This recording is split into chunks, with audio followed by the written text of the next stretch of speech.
Bonjour et bienvenue. Aujourd'hui, je voulais aborder avec vous le sujet de la responsabilisation de nos actes. Tout simplement parce que on est tous acteurs de nos vies, on crée ce que l'on souhaite faire, là où on veut avancer et surtout on fait des choix pour ça. Chaque choix, bien évidemment, entraîne des conséquences et souvent ces conséquences, on les refoule sur les autres lorsqu'il y a un échec, lorsqu'il y a une erreur, lorsqu'il y a une peur. On remet tout le temps, la faute sur l'autre. Pourquoi je voulais parler de ça avec vous aujourd'hui? Parce que si l'on prend conscience petit à petit que nous sommes responsables chacun de là où nous en sommes et que nous n'avons pas à remettre finalement en question ou en raison d'autres personnes que nous-mêmes pour la situation dans laquelle nous sommes actuellement, ça veut dire qu'on est acteur de notre vie et que si nous sommes capables donc de se mettre dans de sales situations, on peut aussi du coup se mettre dans de très très bonnes situations. Cette façon de voir la vie, c'est quelque chose qui m'a beaucoup aidée. Je pense clairement que si j'avais continué, comme beaucoup de personnes, à rejeter la faute sur mes parents, mes grands-parents, ma famille, mon héritage familial, psychologique, psychogénérationnel ou tout ce qu'on veut, j'aurais pas pu avancer et en être là où j'en suis aujourd'hui, ça c'est sûr. Et je pense que c'est très important de comprendre que si on est auteur et acteur de notre malheur, on peut donc du coup être auteur et acteur de notre bonheur également. Ce qui est une chose plutôt pas mal à imaginer, je crois. Mais pour ça, il faut donc avoir le courage de se dire et de s'avouer que nous sommes responsables de tout ce qui nous arrive. Voilà. On a fait des choix, on a pris des chemins, on a pris des décisions qui nous ont amenés forcément là où nous sommes aujourd'hui. J'entends déjà des personnes dire ou penser oui mais bon, il y a des fois effectivement c'est pas notre faute parce qu'il y a d'autres interventions, il y a des liens avec d'autres personnes et que des choix d'autres personnes peuvent aussi influer sur notre propre devenir, certes, clairement, mais si l'on se laisse submerger par ce qui nous arrive, on choisit encore une fois, le côté plutôt négatif et malheureux de la situation.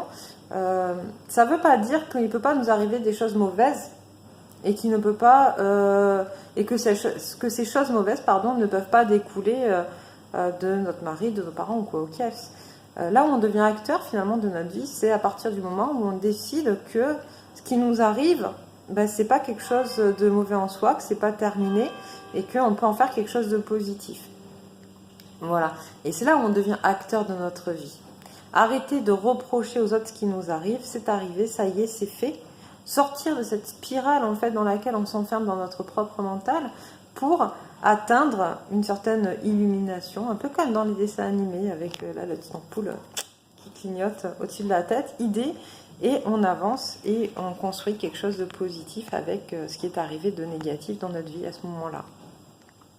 Je pense que c'est vraiment, vraiment important et que c'est un message très fort à faire passer parce que je connais trop de personnes autour de moi qui ressassent sans cesse et qui repoussent sans cesse la faute sur les autres. Et c'est quand même finalement une facilité sans l'être puisque vous vivez de sales moments et vous restez enfermé dans ces moments malheureux en pensant que l'autre est source de vos problèmes alors que vous êtes la propre source de vos problèmes finalement. Et on l'a tous été, hein. C'est pas une critique que je vous fais. Moi aussi, je suis passée par là. Moi aussi, j'étais la propre source de mes problèmes et j'ai décidé de ne plus l'être. Voilà.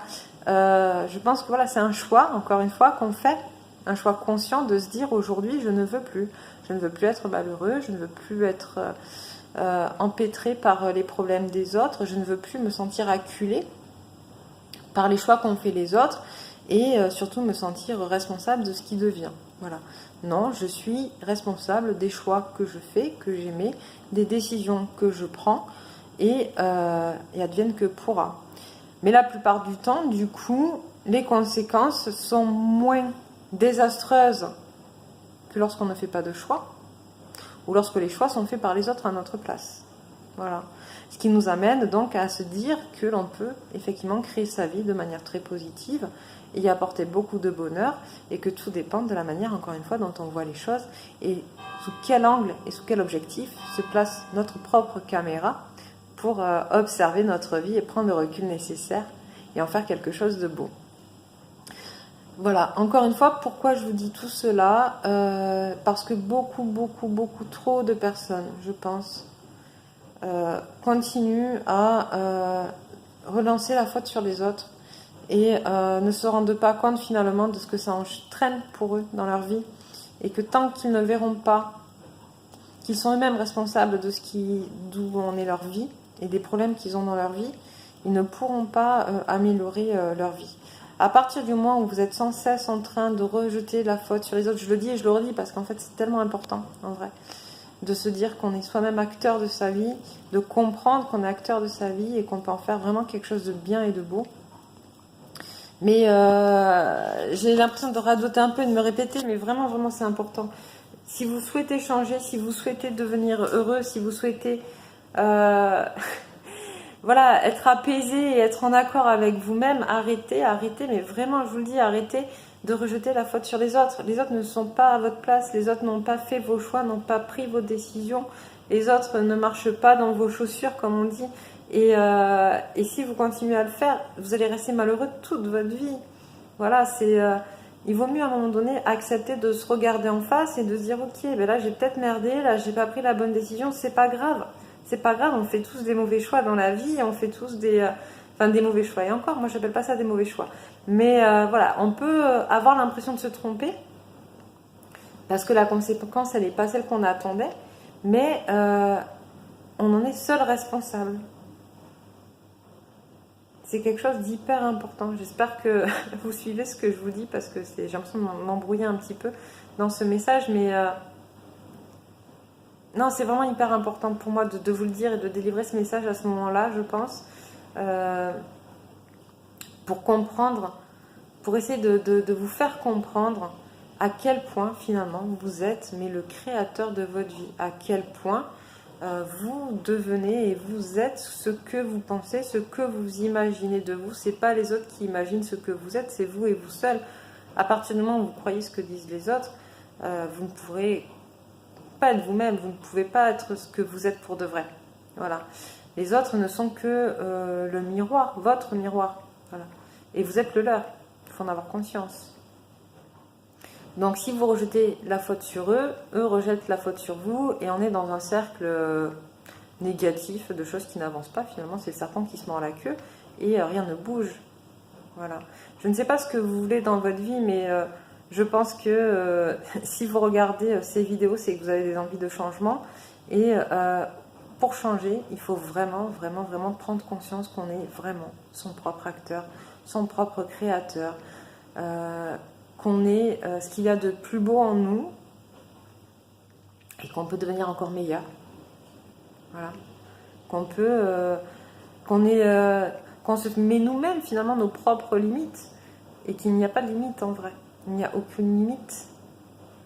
C'est nos peurs, nos angoisses qui nous limitent, mais à la base il n'y a aucune limite. Un enfant n'a pas de limite. Quand vous êtes né, vous n'aviez pas de limite. On vous en a mis des bonnes, des mauvaises, en fonction de là où vous venez, de votre milieu socio-culturel, de votre famille, de tout ça. Mais vous, quand vous êtes né, vous n'aviez pas de limite. Vous ne saviez même pas qu'on pouvait influencer votre façon de voir les choses ou de faire, et vous faisiez ce que vous aviez envie de faire.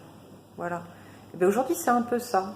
C'est prendre conscience que vous pouvez faire tout ce que vous avez envie de faire, que vous pouvez être tout ce que vous avez envie d'être, à partir du moment où vous êtes votre propre créateur et le propre auteur de votre vie. Voilà. J'espère que cette vidéo vous aura un petit peu aiguillé. N'hésitez pas, sur ma page Facebook ou sur mon blog, je propose des accompagnements au changement, et je trouve ça très important d'être accompagnée. Moi-même, j'ai été accompagnée par plusieurs personnes à divers moments de ma vie quand j'avais besoin de changer et d'évoluer, et c'est quand même compliqué de le faire seul, j'en ai conscience pour l'avoir fait.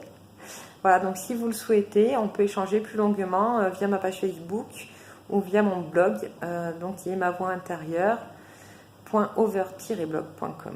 Voilà, mais je vous dis à bientôt pour une nouvelle vidéo, et puis bye bye.